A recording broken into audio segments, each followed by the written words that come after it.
하나님 말씀 함께 나누겠습니다. 구약성경 요나서 1장 17절에서 2장 14절까지 말씀입니다. 구약성경 요나서 1장 17절에서부터 2장 10절까지 말씀. 요나서 1장 17절에서 2장 10절까지 말씀. 한 절씩 교독하고 마지막 절은 함께 읽도록 하겠습니다. 여호와께서 이미 큰 물고기를 예비하사 요나를 삼키게 하셨으므로 요나가 밤낮 3일을 물고기 뱃속에 있으니라. 요나가 물고기 뱃속에서 그의 하나님 여호와께 기도하여 이르되 내가 받는 고난으로 말미암아 여호와께 불러 아뢰었더니 주께서 내게 대답하셨고 내가 수월의 뱃속에서 부르짖었더니 주께서 내 음성을 들으셨나이다. 주께서 나를 깊음 속 바다 가운데 던지셨으므로 큰 물이 나를 둘렀고 주의 바다와 큰 물결이 다 내 위에 넘쳤나이다. 내가 말하기를 내가 주의 목전에서 쫓겨났을지라도 다시 주의 성전을 바라보겠다 하였나이다.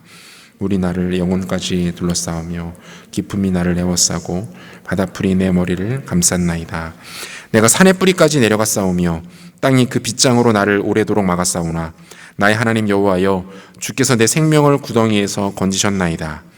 내 영혼이 내 속에서 피곤할 때에 내가 여호와를 생각하였더니 내 기도가 주께 이르렀사오며 주의 성전에 미쳤나이다. 거짓되고 헛된 것을 숭상하는 모든 자는 자기에게 베푸시는 애를 버렸사오나 감사하는 목소리로 주께 제사를 드리며 나의 성원을 주께 갚겠나이다. 구원은 여호와께 속하였나이다 하니라. 함께 읽겠습니다. 여호와께서 그 물고기에게 말씀하시매 요나를 육지에서 토하니라. 아멘. 무인양품이라는 브랜드가 있습니다. 단어 뜻 그대로 도장이 찍혀 있지 않은 좋은 품질을 컨셉으로 하는 그 일본의 생활용품 브랜드인데요. 1980년 일본의 한 대형 슈퍼마켓의 PB라고 하죠. 자체 브랜드로 출발을 했습니다. 어떻게 하면 조금 더 차별화된 브랜드로 소비자들에게 어필할 수 있을까 고민했어요. 당시 일본은 경제적으로 큰 호황기를 누릴 때였습니다. 모든 기업들이 상품, 마케팅, 유통 등 소비자들을 공략함에 있어서 화려함, 과대포장, 확대 과장 광고 등을 남발할 때였습니다. 무인양품은 이러한 상황을 오히려 역으로 이용합니다. 상표를 지우고 거품을 뺐습니다. 포장과 광고는 최소화했습니다. 당시에는 매우 생소할 수밖에 없었던 미니멀라이징 전략을 선택합니다. 이 결과는 대성공이었어요. 화려하고 과한 컨셉에 지쳐있던 소비자들은 담백한 무인양품의 마케팅과 제품들에 열광했습니다. 생활용품 브랜드에서 독보적인 위치를 점하게 된 것이죠. 하지만 성공을 이야기하기에는 조금 일렀던 것일까요? 리더십들의 방심과 자만, 방만한 경영과 관리의 부실들이 누적되면서 매출은 한순간에 곤두박질 치기 시작합니다. 유사한 브랜드들의 추격과 성장으로 시장에서의 입지도 크게 위축되기 시작했습니다.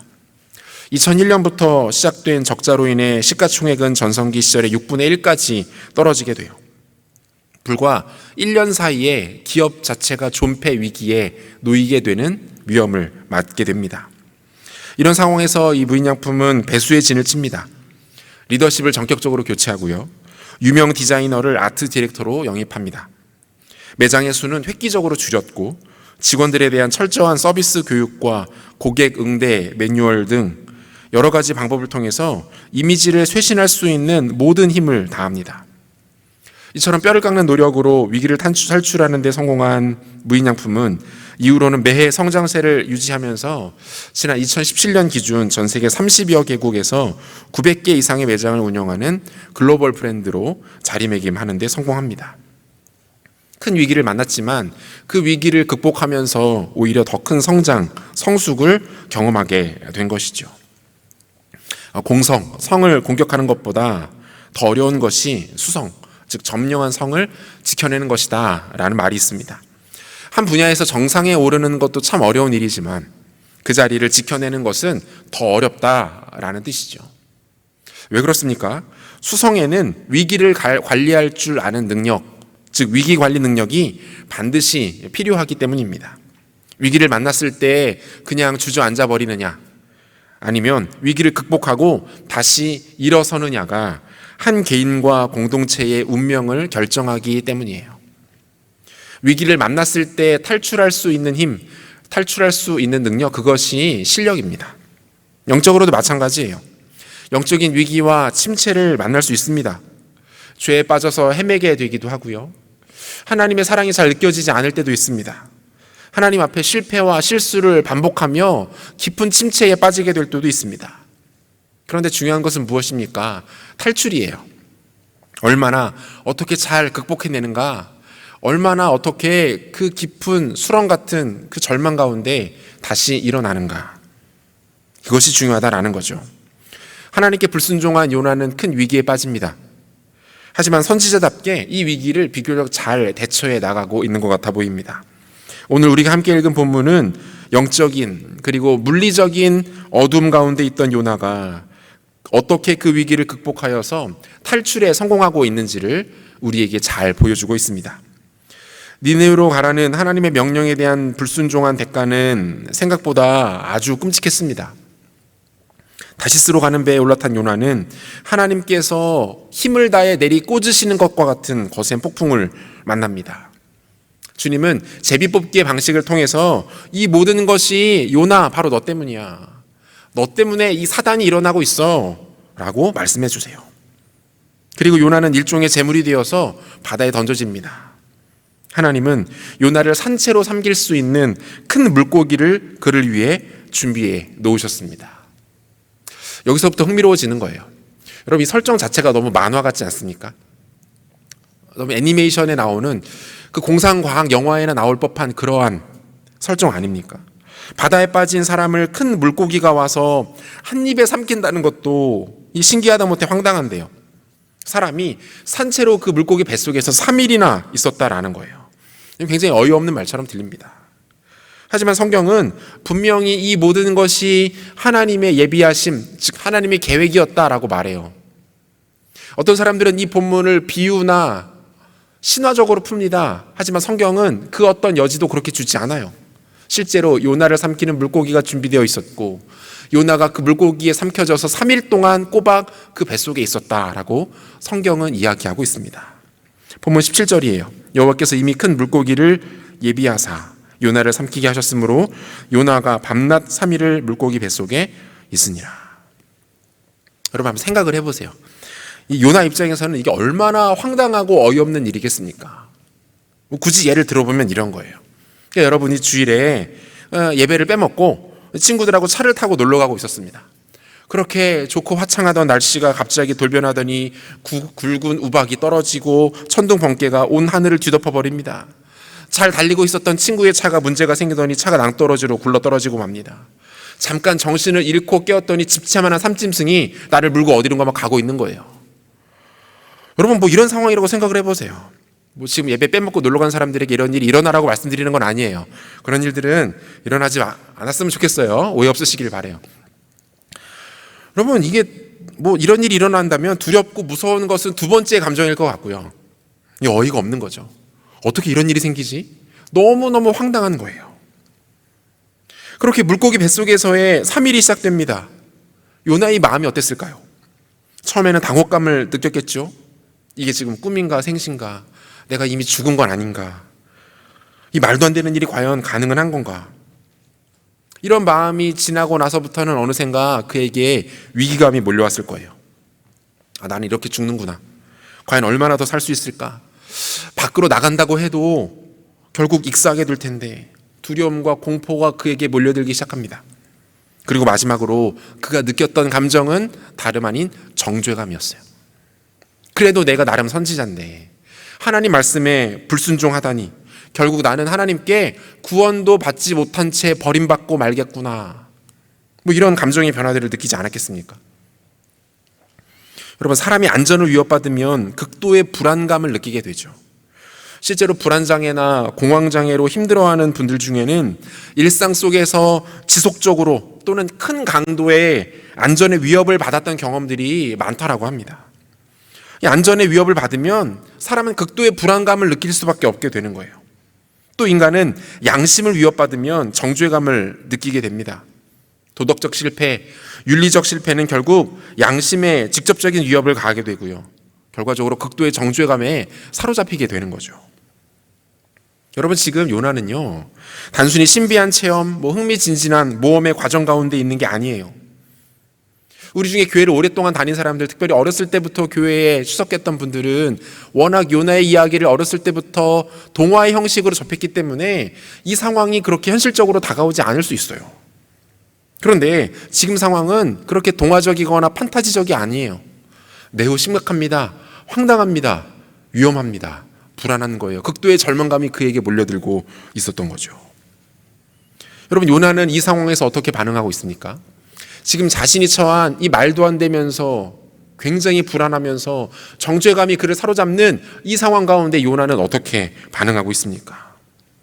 그래도 선지자는 선지자인지 조금 다른 것 같아요.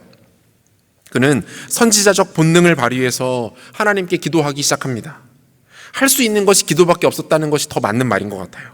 기도만이 자신을 지켜줄 수 있을 것 같았어요. 아니, 기도하지 않으면 견딜 수 없는 상황 가운데 그가 지금 놓여 있었던 거죠. 그는 기도를 통해서 먼저 자신의 현 위치, 즉 좌표를 확인합니다. 지금 나는 어디에 있고 어떤 상태이고 또 어디로 나아가야 하는지를 찾기 위해 그는 몸부림치면서 사력을 다해 하나님 앞에 기도하고 있는 거예요. 여러분, 오늘 이것이 우리가 함께 나눌 메시지인데요. 요나가 영적, 물리적 암흑 가운데 발견하려 했던 좌표들은 무엇입니까? 또 그것들은 어떤 의미를 갖고 있습니까?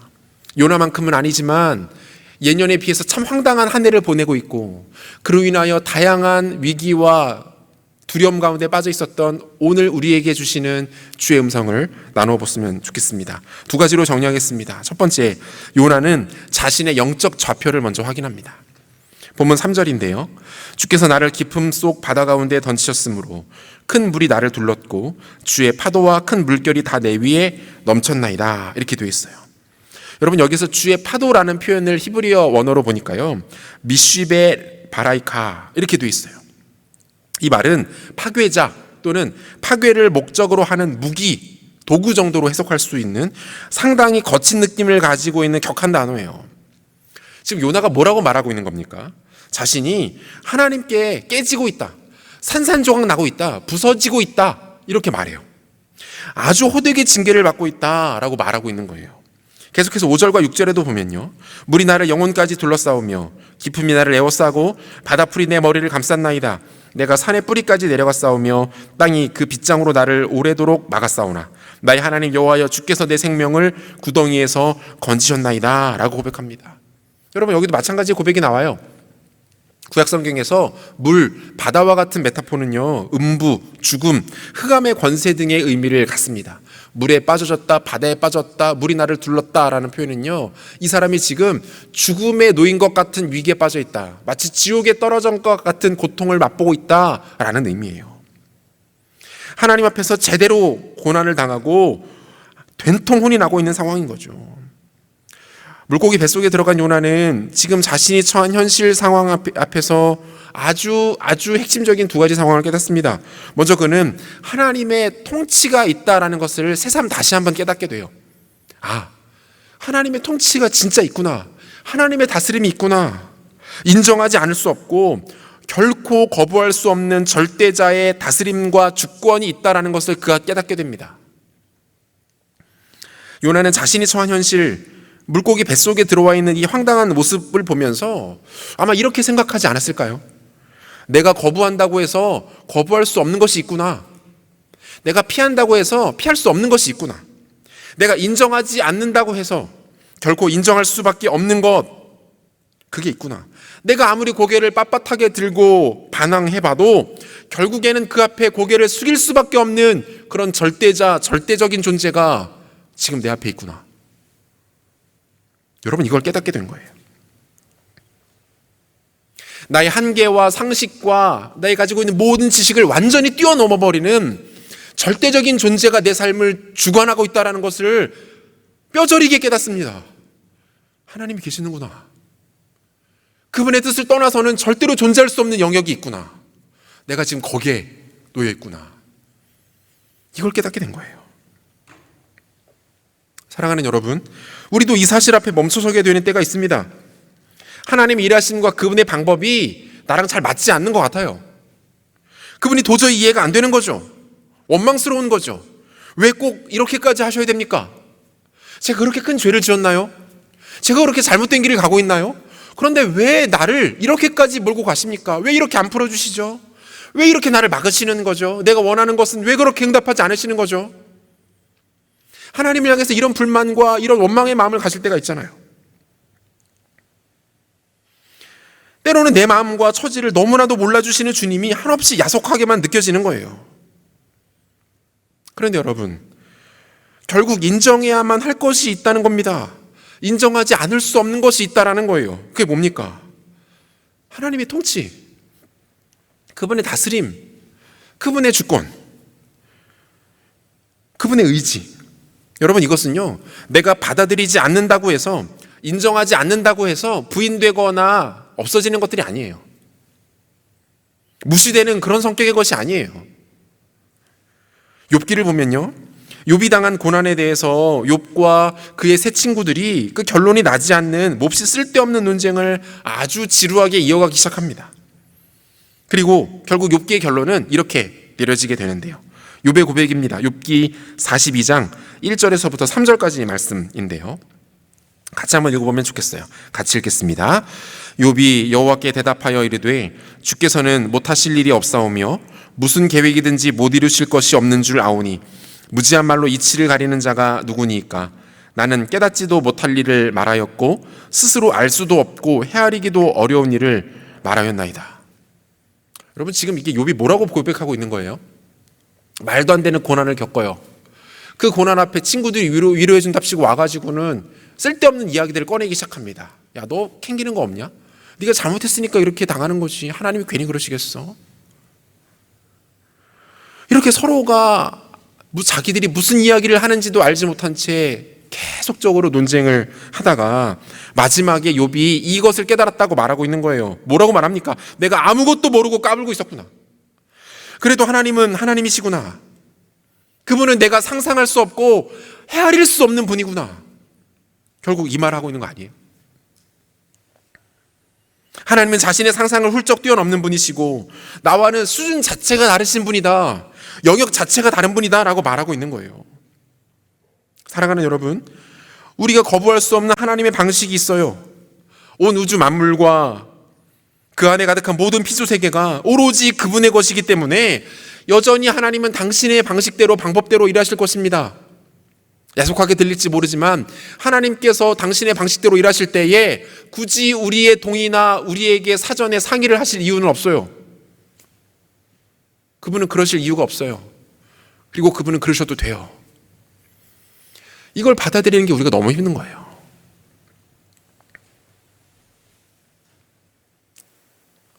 우리가 인정하고 우리가 고백해야 될 메시지는 무엇입니까? 그분께 인정해야 되고 그분께 말씀드려야 되는 대답은 뭐예요? 그분을 인정하는 거죠. 주님, 당신이 옳으십니다. 주님, 당신이 이겼습니다. 솔직히 제 마음으로 동의는 잘 되지 않는데요. 그래도 당신이 맞습니다. 이 세상의 모든 것 그리고 내 삶의 주인은 오직 당신입니다. 여러분, 이 고백이 진짜 성도의 고백이에요. 진짜 하나님의 주권이 무엇인지 알고 있는 사람은 이 고백을 자신의 깊은 영혼의 끝으로부터 하게 됩니다. 당신이 옳습니다. 하나님, 나는 틀렸습니다. 당신이 내 삶의 온전한 주인이 되십니다. 이 사실을 고백할 수 있어야 하는 것이죠. 자신의 한계를 인정하고 내려놓을 줄 아는 것도 지혜입니다. 빠른 포기와 처음으로 돌아가는 것에도 용기와 현명함이 필요한 거예요. 최근에 저에게 고민이 하나 생겼는데요. 저희 5살짜리 막내딸이 이성의 눈을 떴어요. 그러니까 유치원에서 같은 반 형제 하나를 마음에 두고 있는 거예요. 진짜 좋아하는지 와가지고 계속 얘기합니다. 자기는 누가 좋대요? 이름 밝힙시다. 주찬이가 좋대요. 난 아빠, 나는 주찬이가 좋은데, 나는 주찬이를 좋아하는데. 근데 비극은 여기서부터 시작됩니다. 주찬이는 같은 반에 다른 자매를 사랑하고 있었어요. 처음 겪는 사랑인데 얼마나 비극적이에요. 얘가 이것 때문에 진짜 힘들어해요. 마음에 상심이 있는 거예요. 밤이 되면 더욱더 생각이 나는지 저한테 와서 막 걔 얘기를 합니다. 걔 나쁜 애라고. 걔는 그러면 안 되는 거라고. 나는 걔를 좋아하는데 걔는 누구를 좋아한다고 막 이렇게 막 얘기를 해요. 저에게 막 그런 막 이렇게 마음을 나눕니다. 그럼 제가 이 아이를 품에 안고 이렇게 건면해 줍니다. 주은아, 정신 차려라. 그리고 잊어라. 세상에는 너가 생각하는 것보다 좋은 형제가 너무 많다. 잊어라. 현타가 오도록 제가 돌직구를 날려줘요. 포기할 것은 포기할 줄 알아야 합니다. 이게 지혜예요. 제 딸이 이 사실을 좀 알았으면 좋겠어요. 포기할 것을 빨리 포기하는 지혜가 있었으면 좋겠어요. 여러분, 우리도 마찬가지입니다. 하나님 앞에서 빨리 내려놓을 줄 알아야 합니다. 그분이 우리의 생각과 한계와 모든 상식을 뛰어넘는 절대자이심을 여러분 깨닫고 고백해야 합니다. 그리고 그분이 여전히 내 삶을 다스리시는 분임을 고백하고 인정할 수 있어야 합니다. 그게 지혜라는 거예요. 여러분, 요나가 깨달은 또 다른 사실은 무엇입니까? 그는 자신의 실패와 무능력함을 깨닫습니다. 앞에서도 소개해드렸지만 지금 요나는 할 수 있는 일이 없었어요. 깊은 지하 감옥에 수감되어 있는 것과 다를 바가 없어요. 아니죠. 현실은 그것보다 훨씬 더 암울합니다. 그가 할 수 있는 일이라고는 물고기가 자신을 부디 안전한 곳에 내뱉어 주기만을 바라는 것뿐이었습니다. 요나는 이 시점에서 그 자신의 영적 좌표가 어디인지를 깨닫게 된 거예요. 그의 현재 그의 영적 좌표는 무엇입니까? X축, 거부할 수 없는 하나님의 통치. Y축, 자신의 실패와 무능력함. 그는 이 좌표에 자신의 위치를 정확하게 찍어냅니다. 그리고 자신의 상황이 거기 있다는 걸 발견해요. 거부할 수 없는 하나님의 통치와 자신의 실패와 무능함. 여러분, 이 좌표와 공식은요, 복음을 깨닫게 되는 인간의 반응에도 동일하게 나타나는 반응이기도 합니다. 죄인인 인간이 복음을 깨닫고 그 복음을 자신에게 반드시 필요한 것으로 받아들이기 위해서는 이 두 가지가 반드시 전제되어야 하는 것이죠. 먼저는 뭡니까? 내가 철저하게 무능력한 존재구나. 내가 진짜 잘난 줄 알았는데, 대단한 사람인 줄 알았는데, 많은 것을 할 수 있을 줄 알았는데 아니구나. 나는 진짜로 실패할 수밖에 없고 무능할 수밖에 없고 할 수 있는 것이 아무것도 없는 그런 존재밖에 되지 않는구나. 여러분, 이걸 깨닫는 것이고요. 또 하나, 그런 내가 전능하신 하나님의 통치를 거부할 길이 없다라는 사실을 깨닫는 것이죠. 누구든지 이러한 자신의 좌표를 확인하면 그때 비로소 그 사람의 눈앞에 복음이 보이기 시작합니다. 그때 비로소 그 사람의 눈앞에 십자가에 달리신 예수가 보이기 시작하고요, 나를 위해 피 흘리신 그리스도의 보혈이 그 시간부터 내 인생 가운데 한 방울 두 방울 떨어지기 시작하는 거예요. 누가복음 23장에 보면 예수님께서 십자가에 달리실 때 예수님 양쪽에 두 강도가 함께 달립니다. 우리가 잘 아는 것처럼 그중 한 사람은 예수를 조롱하고 비방합니다. 하지만 또 다른 사람은 얼마 남지 않은 자신의 마지막 순간에 예수 그리스도가 하나님이신 것을 깨닫고 그분을 모셔드립니다. 그분을 만나게 돼요. 자신의 실패와 저주가 가득한 헛된 삶을 정직하게 고백하고 내가 인정하고 따를 수밖에 없는 분이 바로 옆에 계신 예수 그리스도라는 것을 그는 그 순간에 깨닫게 되는 것이죠. 누가복음 23장 41절과 42절 보니까요, 우리는 우리가 행한 일에 상당한 보응을 받는 것이니 이에 당연하거니와 이 사람이 행한 것은 옳지 않은 것이 없느니라 하고 이르되 예수여 당신의 나라에 임하실 때에 나를 기억하소서 하니, 그의 이 고백은 주님을 기쁘시게 하기에 충분했습니다. 주님은 그에게 이렇게 약속해 주시죠. 계속해서 43절, 예수께서 이르시되 내가 진실로 내게 이르노니 오늘 내가 나와 함께 낙원에 있으리라 하시니라. 여러분, 뭡니까? 이 사람 지금 무엇을 고백하고 있는 거죠? 예수님의 하나님 되심, 그분의 주권이죠. 당신이 하나님이십니다. 그리고 자신의 실패와 무기력함, 나는 틀렸습니다. 요나가 확인했던 영적 좌표와 동일한 영적 좌표를 이 사람은 가지고 있던 거예요. 하나님의 주인 되심을 인정하고 동시에 자신이 무능력한 존재라는 것을 깨닫게 되면 비로소 그의 눈이 열리면서 예수 그리스도가 보이게 됩니다. 십자가가 보이게 됩니다. 복음의 영광이 무엇인지를 맛보게 되는 거예요. 여러분, 이 둘의 모습은요, 예수님 앞에서 자신의 좌표를 정확하게 확인하는 것이 얼마나 중요한 것인지 우리 가운데 잘 보여줍니다. 자신의 영적 좌표를 어떻게 확인하고 무엇으로 설정하느냐가 그 사람의 한평생의 인생, 아니 영원의 때를 바꾸어버리기 때문에 그래요. 사랑하는 여러분, 여러분은 이 좌표를 정확하게 찍고 계십니까? 하나님의 절대 주권을 인정하고 자신의 한계와 연약함을 겸손하게 인정하는 이 복음의 좌표 위에 여러분 지금 서 계십니까? 이 좌표에서 벗어나면 곤란합니다. 그때부터 좌표를 잃었기 때문에 우리 삶에 혼란이 찾아오기 시작할 거예요. 내가 어디에 있는가? 어디로 가야 하는가? 나는 지금 뭘 하고 있는가?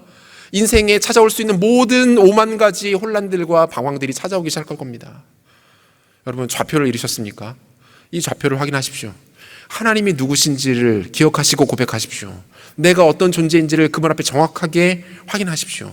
이 좌표가 오늘 깊은 영적, 물리적 흑암 가운데 있는 우리 가운데 필요한 거예요. 요나가 물고기 뱃속에서 발견한 좌표 두 번째는요, 하나님께서 자신에게 주셨던 그 사명의 좌표를 그는 다시 한번 발견합니다. 본문 4절인데요. 내가 말하기를 내가 주의 목전에서 쫓겨났을지라도 다시 주의 성전을 바라보겠다 하였나이다. 8절과 9절도 보겠습니다. 거짓되고 헛된 것을 숭상하는 모든 자는 자기에게 베푸신 은혜를 버려 싸우나 나는 감사하는 목소리로 주께 제사를 드리며 나의 서원을 주께 갚겠나이다. 구원은 여호와께 속하였나이다 하니라. 요나는 자신의 좌표를 정확하게 확인한 이후에 또다시 이제는 자기가 감당해야 할 사명이 무엇인지를 찾기 시작합니다. 거기에 집중해요. 요나가 자신의 사명을 인식하는 단계가 두 가지 과정으로 나타나고 있는데요. 첫 번째는 깨어진 주님과의 관계를 회복하는 것에서부터 그는 실마리를 풀어갑니다. 뭐라고 말합니까? 내가 주의 목전에서 비록 쫓겨난 처지이지만 물고기 뱃속에 갇힌 자신의 모습을 고백하는 거죠. 그럼에도 불구하고, 여기서부터가 중요하죠. 그럼에도 불구하고 다시 주의 성전을 바라보겠습니다. 또다시 주님 계신 곳으로 나갑니다. 또다시 주의 임재가 있는 곳으로 제가 나가겠습니다. 이렇게 말합니다. 여러분, 이것은요, 하나님께서 모든 성도들에게 허락하신 소극적 차원의 사명입니다. 주님께로 나아가는 주님을 예배하는 자로 존재하는 것이죠. 주님과 친밀한 관계를 누리면서, 가까운 관계를 누리면서 다만 그분의 백성으로 존재하는 것, 여러분, 이것이 모든 성도들에게 주시는 우리 주님의 가장 기본적이고 첫 번째 사명이에요. 그 위치에 가서 서는 거예요. 하나님 앞에 서서 그분과의 친밀한 관계를 누리고 회복하는 것, 여기서부터 시작이 되는 거예요. 우리 생각보다 주님은 이 사명을 굉장히 중요하게 여기십니다. 요한복음 15장 4절과 5절 보실까요? 요한복음 15장 4절과 5절 같이 한 목소리로 읽겠습니다. 내 안에 거하라. 나도 너희 안에 거하리라. 가지가 포도나무에 붙어있지 아니하면 스스로 열매를 맺을 수 없음같이 너희도 내 안에 있지 아니하면 그러하리라. 나는 포도나무요 너희는 가지라. 그가 내 안에 내가 그 안에 거하면 사람이 열매를 많이 맺나니 나를 떠나서는 너희가 아무것도 할 수 없음이라. 아멘. 여러분, 뭐라고 말씀하십니까? 그 예수님의 논리는 아주 명쾌해요. 선명합니다. 어렵지 않죠. 주님의 정체성과 우리의 정체성에 대해서 아주 분명하게 말씀하십니다. 너희는 가지다. 너희 가지야. 나무인 척 하지 마. 이 말씀하시는 거예요. 뿌리인 척도 하지 말아라. 너는 그냥 가지일 뿐이다. 가지에서 열매가 나는 것은 분명하지만 그 열매가 가지 때문에 생기는 것은 아니다. 여러분, 이 말씀하시는 거예요. 그러면서 결론을 어떻게 내리십니까? 나에게 붙어 있으라. 그저 나에게 붙어 있기만 하라. 그러면 열매가 맺힌다. 결국 이 말씀하고 있는 거 아닙니까? 튼튼하게만 연결되어 있어라. 거창하게 대단하게 많은 것 하려고 하지 말고 무언가를 해내야 된다라는 부담감 갖지 말고 그냥 붙어 있기만 해라. 너는 가지니까. 그러면 열매가 맺힐 것이다. 라고 말씀하고 있는 거예요. 주님과의 이 관계가 우리의 인생의 열매, 우리 삶의 결론을 결정한다라는 겁니다. 크고 거창한 일을 꿈꾸고 준비하고 바라보는 것은 귀한 일입니다. 여러분, 멋있고 아름다운 일이에요. 청년 시절의 특권이고 영광입니다. 주님의 나라를 위해서 여러분 많은 것들을 꿈꾸십시오. 기획하십시오. 도전하시고 시도하십시오. 기도하고 바라보세요. 대신에 가장 먼저 챙길 것이 있습니다. 뭡니까? 여러분들의 삶을 통해 맺히게 될 기대하고 있는 그 열매의 핵심은 연결, 붙어있는 것에서부터 시작된다라는 거. 아니, 이게 전부라는 거예요.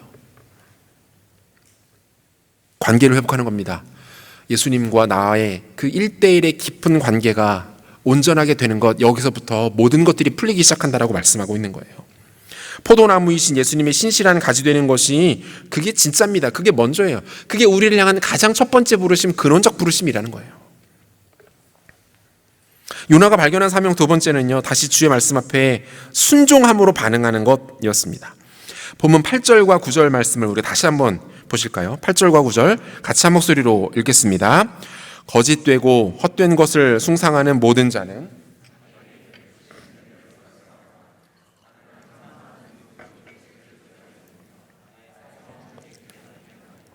구원은 여호와께 속하였나이다 하니라. 여러분, 여기 보면요, 이 서원이라는 단어가 등장하고 있는데요, 여러분, 서원이 뭡니까? 서원은 한 개인이 하나님 앞에 특별한 헌신을 드릴 때 그 헌신에 대한 충성과 신실함을 가득 담은 약속 또는 고백을 말합니다.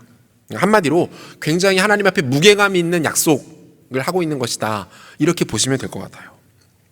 여러분, 요나가 큰 물고기 뱃속에서 하나님께 어떤 내용들을 서원했을까요?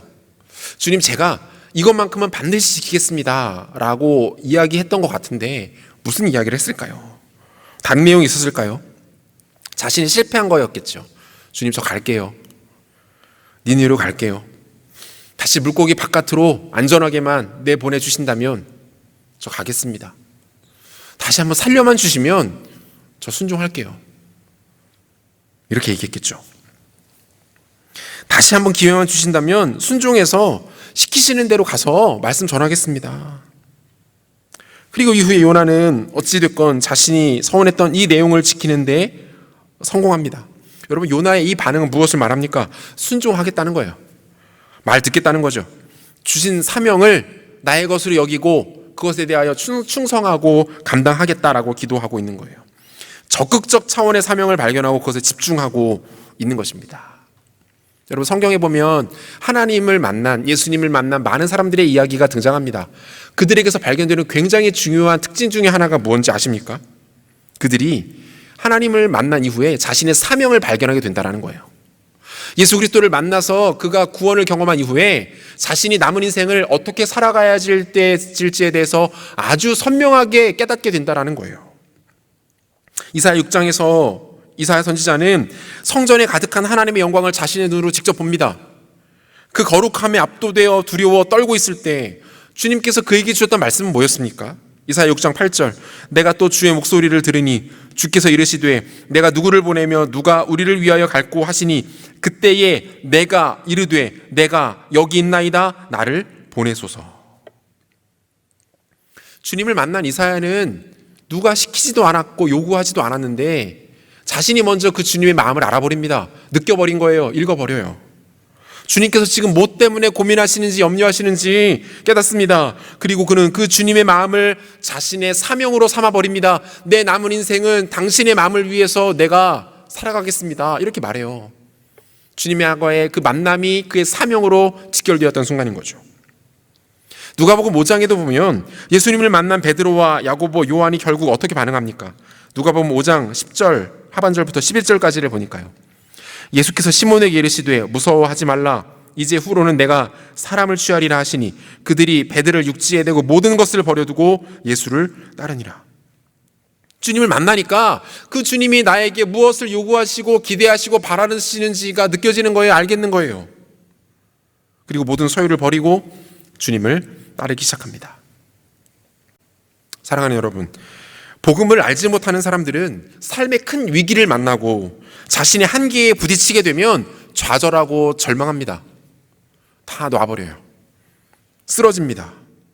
또는 더욱 자신에게만 몰두하고 집중해서 자신을 위한 성을 쌓아버립니다. 이 정도면은 넉넉하겠지, 이 정도면 이길 수 있겠지, 자신을 위한 성을 쌓아요. 스스로의 힘으로 견디고 버텨보려는 시도인 것이죠. 하지만 잘 알잖아요. 모두가 실패합니다. 성공할 수 없어요. 반면 복음을 알고 있는 사람은 인생의 깊은 위기와 풍랑 앞에서 더욱 주님을 바라봅니다. 주께서 나에게 주신 사명을 확인하고 그 사명을 향하여 다시 일어섭니다. 하나님께서 나에게 부탁하시는 것이 무엇인지를 기억해냅니다. 내가 사랑하는 주님과 그분의 나라를 위해서 할 수 있는 일이 무엇인지를 찾아 나가기 시작합니다. 위기의 때에 좌절하지 않고 다시 한번 사명을 발견하고 그것을 향하여서 위대하게 전진하는 인생이 되는 것이죠. 여러분, 2002년에 우리나라에서 대단한 일이 있었다라는 거 다 알고 계십니까? 그래도 우리 이 중에는 다 그때 생존에 있었던 사람들이었네요. 월드컵이 있었죠. 그때 대단했었잖아요. 당시 월드컵 대표팀의 주장은 홍명보 선수였는데요. 이 홍명보 선수는 당시에도 이미 국가대표팀의 대표적인 주전 수비수였고요. 모든 후배들에게 존경과 인정을 받는 아주 훌륭한 선배였다고 합니다. 그런데 국가대표 감독인 히딩크 감독이 부임하면서 이 모든 질서와 기존의 이미지와 관계를 다 깨뜨려 버립니다. 한국인 특유의 선후배 문화, 선수단 사이에서도 존재했던 상명하복의 소통 방식, 학연과 지연, 인맥으로 얼룩진 자리 배치 등을 개혁하기 위해서 히딩크 감독이 오히려 의도적으로 이 선배급 선수들을 혹독하게 대하기 시작하는 거죠. 이 과정에서 홍명보 선수는 대표팀으로 부름을 받지도 못하게 되고요. 경기에 단 1분도 나가지 못하는 일들도 많았다고 합니다. 히딩크 감독이 그를 시험하고 있었던 거예요. 홍명보 선수 개인에게는 이 납득할 수 없는 일이었고 동시에 선수 생명의 생활의 위기이기도 했습니다.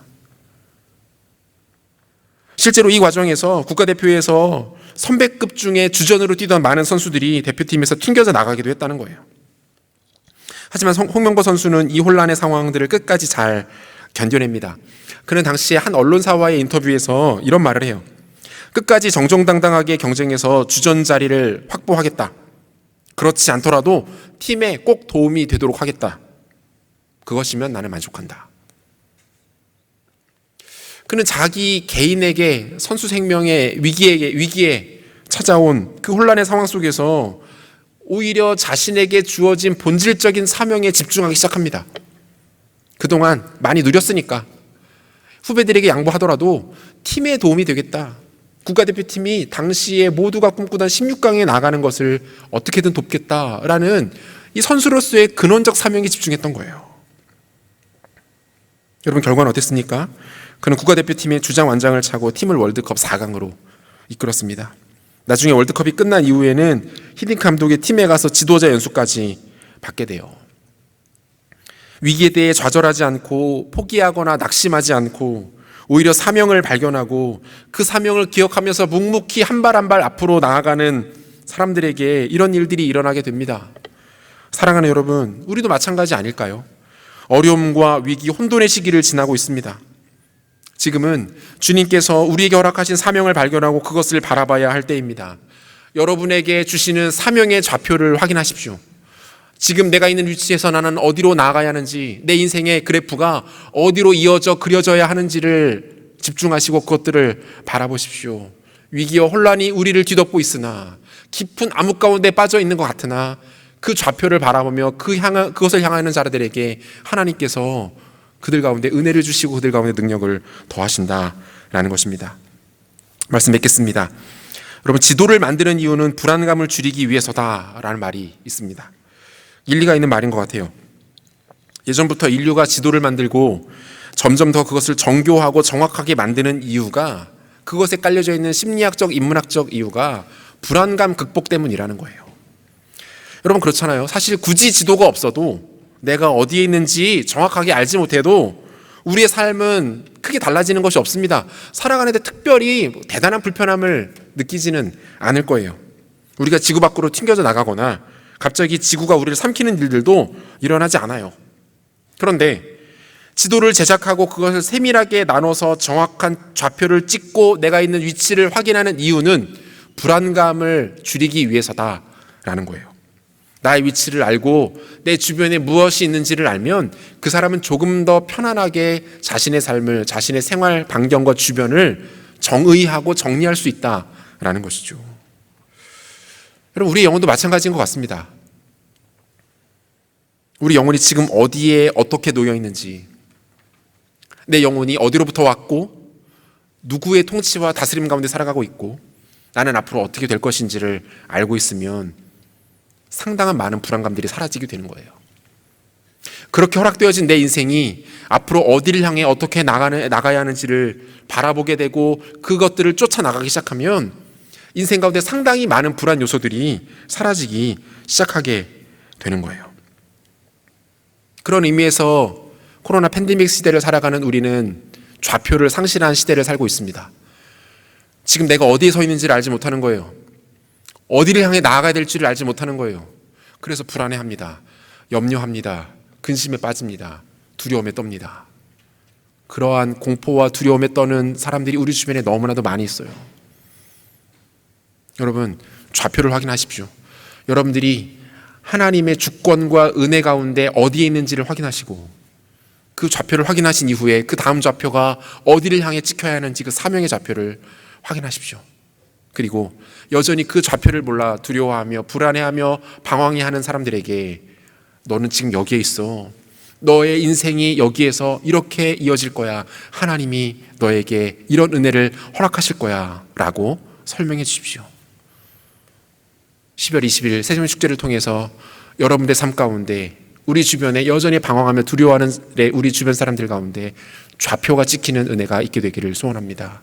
좌표를 확인하시고 좌표를 향하여 우리의 인생을 담대하게 전진시키시는 여러분들 되시기를 우리 주 예수 그리스도 이름으로 축원합니다. 다 자리에서 일어나겠습니다.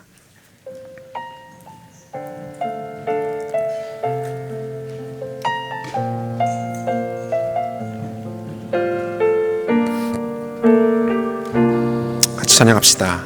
내 아버지 그 품 안에서, 내 아버지 그 품 안에서 내 영혼은 안전합니다.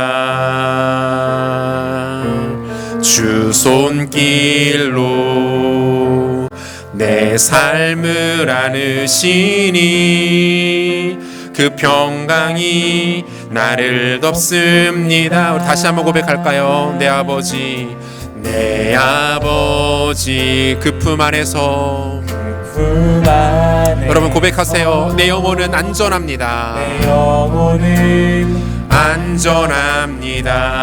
안전합니다. 주 손길로 내 삶을 안으시니 그 평강이 나를 덮습니다. 나 비록 넘어지며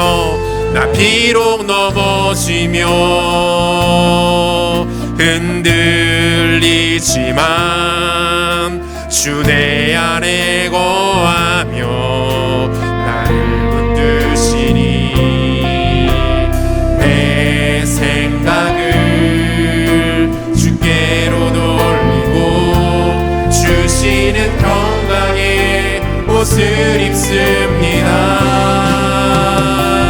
주 약속 안에서 내 영혼 평안에 내 뜻보다 크신 주님의 계획 나 신뢰 두려움 다 내려놓고 주님만 의지해 주 안에서 내 영혼 안전합니다.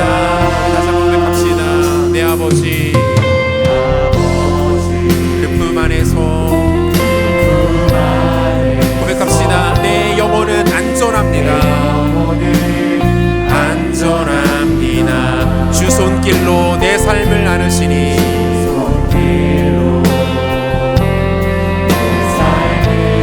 그 평강이 나를 덮습니다.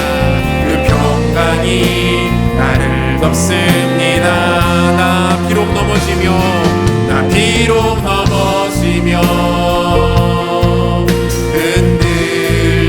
흔들리지만 주 내 안에 거하며 나를 붙들 내 생각을 주님께로 돌리고 주께로도 주님이 주시는 평강의 옷을 입습니다. 옷을 입습니다. 주 약속 안에서 내 영혼 평안에 내 뜻보다 크신 주님의 계획 다 신뢰 두려움 다 내려놓고 주님만 의지해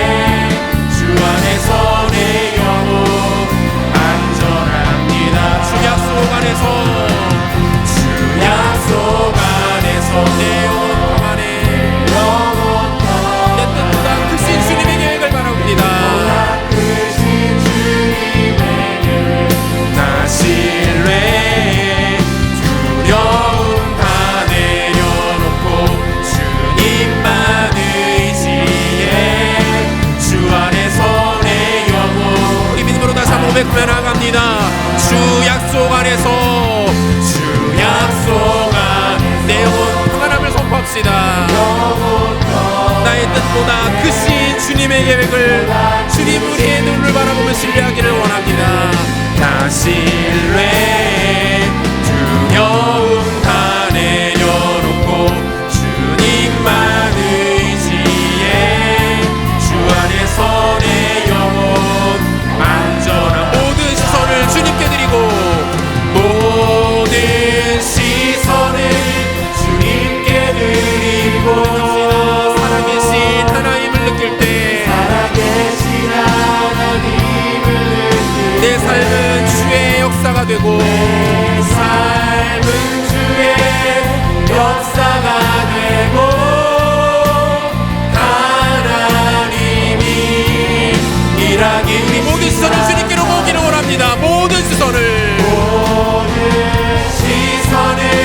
주님께 드리고 전능하신 하나님을 느낄 때 전능하신 하나님을 느낄 때 내 삶은 주의 나라가 되고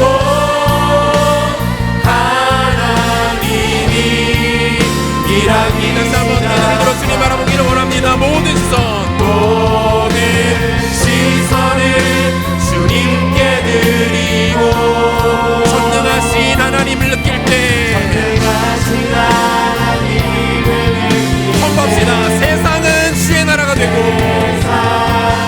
주의 나라가 되고 하나님이 일하기 시작하네.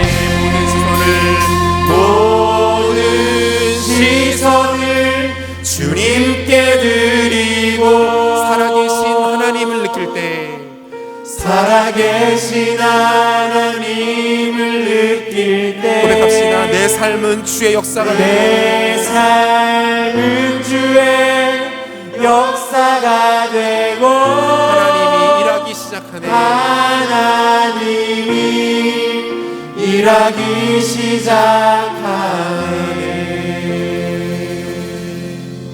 같이 기도하겠습니다. 주 안에 사랑하는 여러분, 여러분 지금 어디에 서 계십니까? 여러분은 어디에 어떻게 위치에 계십니까?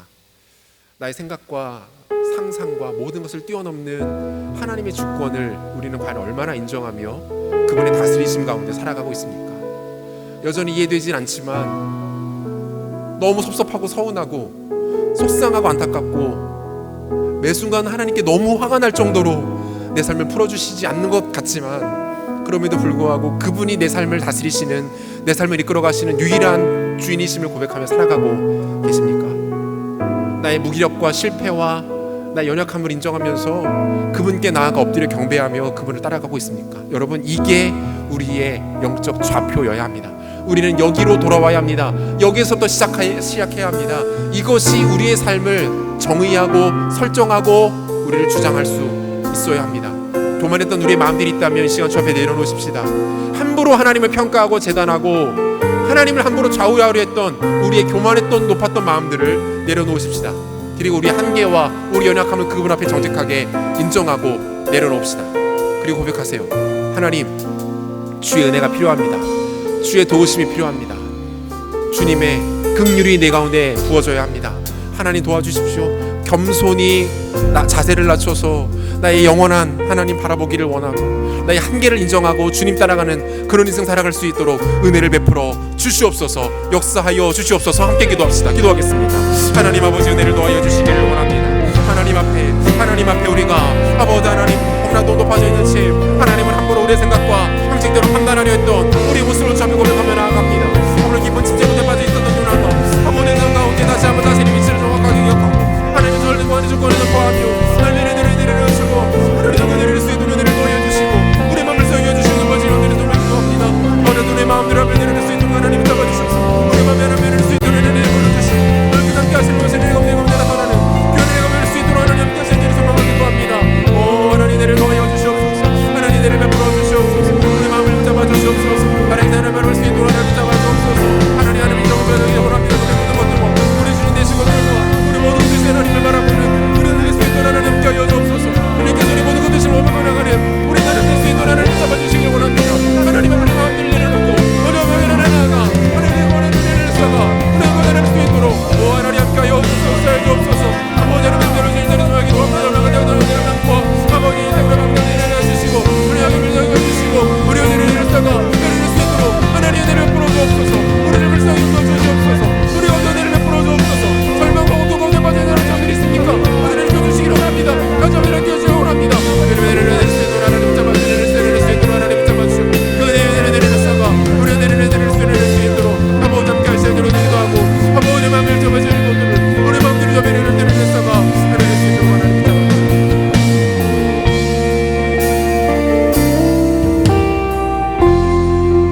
가지만 더 같이 기도하면 좋겠는데요.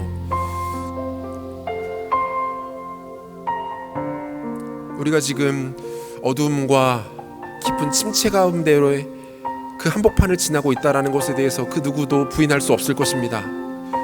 여러분, 지금은 그런 때인 것 같습니다. 부인하고 싶어도 애써 외면하려 해도 잘 되지 않아요. 모두가 힘든 때를 살아가면서 어디로 가야 할지, 무엇을 해야 할지, 어떻게 우리의 다음 스텝을, 인생을 정해야 할지 모르는 혼돈의 때를 우리는 살아갑니다. 코로나가 잠시 잡히는 것처럼, 그래서 일상이 회복될 것에 대한 소망을 잠시 주는 것 같다가도 며칠 사이에 금방 상황이 안 좋아지고 문이 닫히고 다시 한번 환경이 어려워지는 것들을 바라보면서 우리가 얼마나 연약한 존재인지, 그분의 일하심이 여전히 우리에게는 얼마나 크고 얼마나 감당할 수 없는 것인지를 확인하게 됩니다. 하지만 여러분, 포기하지 마시기 바랍니다. 다시 한번 하나님 앞에 우리의 좌표를 정하시되 하나님께서 그 백성들이 허락하시는 사명의 좌표를 바라보십시오. 하나님, 내 인생 가운데 주시는 사명의 좌표를 하나님, 내가 하나님께 구합니다. 하나님 보여주시고 다시 한번 찍어주시고 정해주시고 다시 한번 우리 가운데 그 길들을 보여주셔서 당신 안에 서 있었던 우리의 좌표가 사명의 좌표로 자연스럽게 이어질 수 있도록 하나님, 우리 삶을 이끌어 주시옵소서, 도와주시옵소서, 역사하여 주옵소서, 섭리하여 주시옵소서라고 하나님 앞에 우리 말씀 기억하면서 한 번 더 기도하며 나갑시다. 기도하겠습니다. 하나님 아버지, 간구하며 기도합니다. 아버지, 인생 가운데 하나님 사명의 좌표를 허락하여 주시기를 원합니다. 하나님, 예수 그리스도를 만났던 하나님 베드로와 야고보와 하나님 요한이 자신의 삶을 하나님께 아름답게 드리며 나갔던 것처럼 아버지 하나님, 예수님 하나님을 만났던 이사야 선지자가 하나님 성전과 대가 영광을 바라보며 하나님 그 자녀 명경하게 내려드렸던 것처럼 하나님 이룰 수 있도록 하나님 붙잡아 주시옵소서. 우리가 멸망하는 가운데에 예수를 낼 수 있는 것처럼 우리가 내려놓을 주시면 내가 내릴 수 있도록 하나님 붙잡아 주시고 세상을 제가 나타나는 교회를 감당할 수 있도록 아버지 함께 해주시도록 기도합니다. 우리가 내려놓을 주옵소서. 내려낼 수 있도록 도와주옵소서. 위기 때부터 뛰어나는 때에 우리가 내려낼 수 있도록 하나님 붙잡아 주시고, 왜냐하면 내려낼 수 있는 사가 우리가 내려낼 수 있도록 하나님 함께 해주시는 정말 기도합니다. 오 하나님, 내를 도와여 주옵소서. 역사해 주옵소서. 이름 부어 주옵소서. 우리를 켜주옵소서. 격려해 주옵소서. 힘을 더하여 주옵소서. 견디하지 않도록 기도합니다. 모든 죄를 바라기로 하나님 내리시는 예수를 거짓말을 하시는 될수 있도록 하나님 함께 해주시고, 그 죄를 가운데 나타나는 역사가 우리 가운데 나타날 수 있도록 하나님 내를 불러주시고 하나님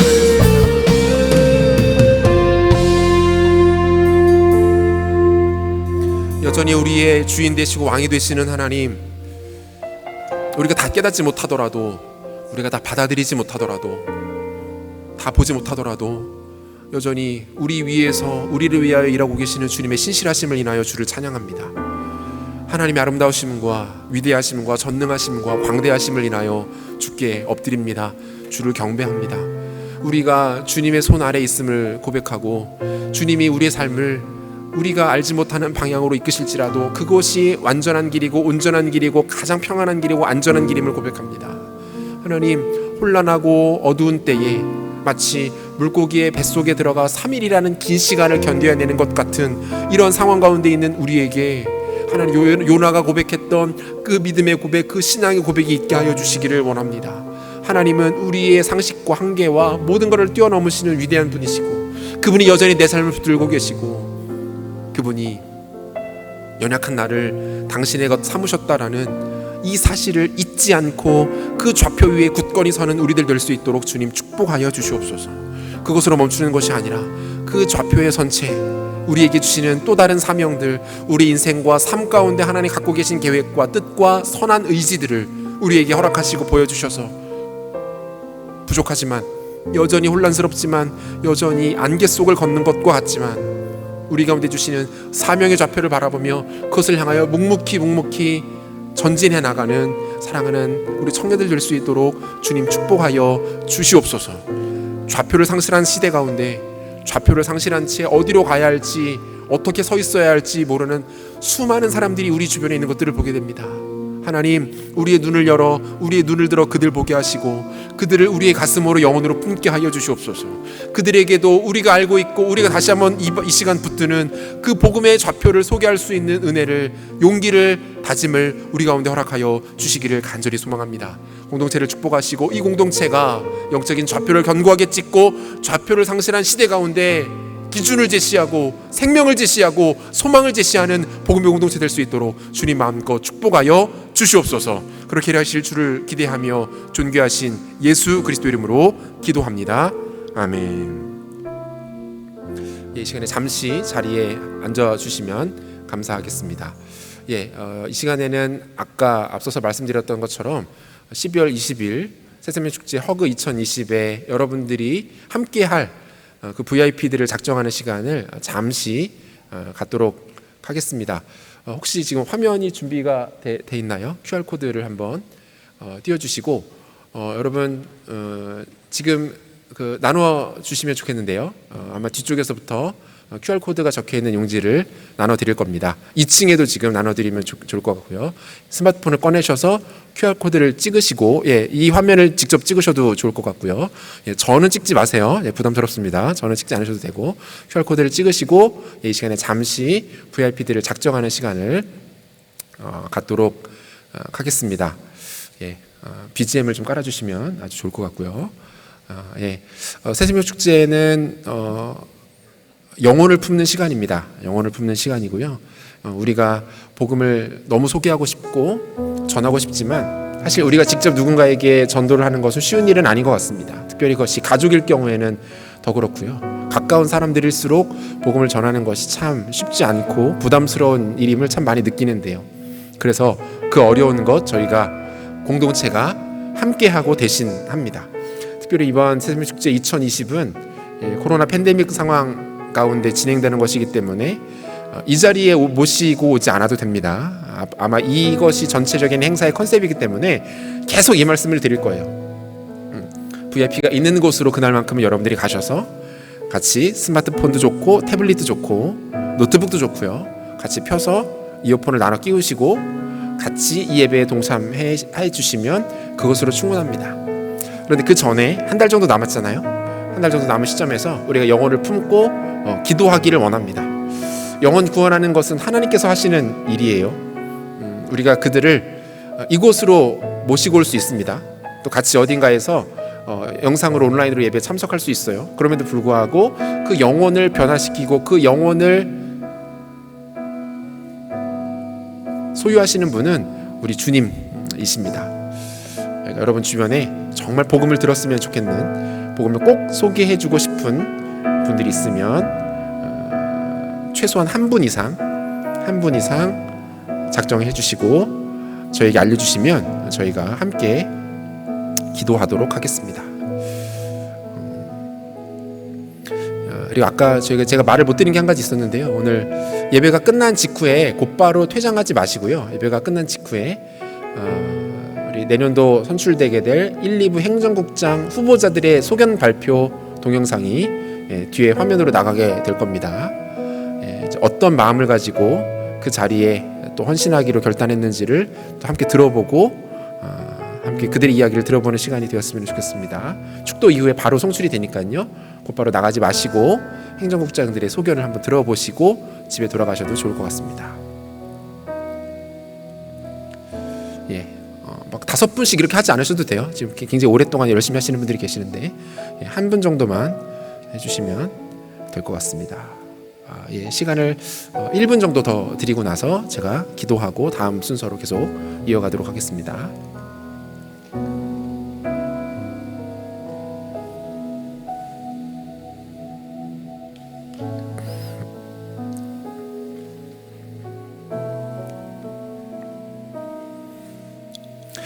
제가 잠깐 기도하겠습니다. 하나님 감사합니다. 우리 주변에 복음이 필요한 사람들을 이 시간 잠깐 떠올리며 그들의 이름과 상황을 적어 보았습니다. 하나님 기억해 주십시오. 주님의 손에 마음에 품에 새겨 주옵소서. 그들이 이번 새생명축제 2020 허그 2020을 통해서 주님 만나기 원하고 복음 듣기를 원합니다. 하나님 허락해 주십시오. 일하여 주십시오. 역사하여 주십시오. 우리 주변에 복음이 꼭 필요한 사람들이 복음을 갖게 되고 생명을 얻는 일들이 올겨울 우리 가운데 일어나도록 은혜 베풀어 주옵소서. 위하여 기도하겠습니다. 하나님 은혜 더하여 주옵소서. 감사드리며 존귀하신 예수 그리스도 이름으로 기도합니다. 아멘. 우리 다 같이 자리에서 일어나서 봉헌하겠습니다. 우리는 주님의 움직이는 교회입니다.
영원토록 찬송과 존귀와 영광을 받으시기 합당하신 아버지 하나님, 우리로 하여금 하나님이 예배받기 합당하신 분임을 알게 하시고 그 주님을 우리의 마음과 뜻과 정성 다해 예배하게 하시니 감사합니다. 우리 인생과 우리 삶의 모든 것이 주의 손에 속해 있기에 주님 우리를 어디로 인도하시든 안전과 평안으로 인도하실 것이기에 주님을 더욱 신뢰하며 주님을 사랑한다 고백합니다. 우리의 마음과 중심을 받으시고 기뻐하시고 영광 거두어 주시고 우리 삶과 인생 가운데 한량없는 주의 은혜와 능력을 쏟아부어 주시옵소서. 예배자리로 나올 때에 정성스럽게 예물 드린 주의 손길들을 기억하여 주옵소서. 사랑하는 청년들의 인생을 축복하시고 앞길을 열어주시고 형통의 복으로 인도하여 주시되 건강의 복을 더하여 주시고 물질의 복도 쏟아부어 주시고 좋은 기회들 많이 만나게 하시고 좋은 사람들이 주변에 넘쳐나서 하나님의 복을 마음껏 누리는 복된 인생 될 수 있도록 축복하여 주시옵소서. 우리 주님 정하신 믿음의 복된 배우자들도 만나게 하시고 아름다운 가정 이루어 하나님께 영광 돌리는 아름다운 인생들 될 수 있도록 하나님 축복하여 주시옵소서. 이 예물들이 쓰이는 곳마다 잃어버린 영혼 주께 돌아오며 하나님의 교회가 세워지며 선교지에 복음이 아름답게 편만하게 증거되는 선한 역사를 나타날 수 있도록 은혜를 더하여 주시옵소서. 지금은 우리 주 예수 그리스도의 은혜와 하나님의 사랑하심과 성령의 위로하시고 교통하시는 역사가 어두움과 흑암 가운데에서도 정확한 영적 좌표와 그것으로부터 이어지는 사명의 좌표를 잊지 않고 정확하게 설정하여 어둠 가운데 다시 한번 일어나 영광스러운 하나님께로 힘있게 전진해 나아가기를 간절히 사모하며 예배에 참여한 사랑하는 청년들 머리 위에와 성도들의 삶 가운데 이제부터 영원토록 함께 있을지어다. 아멘.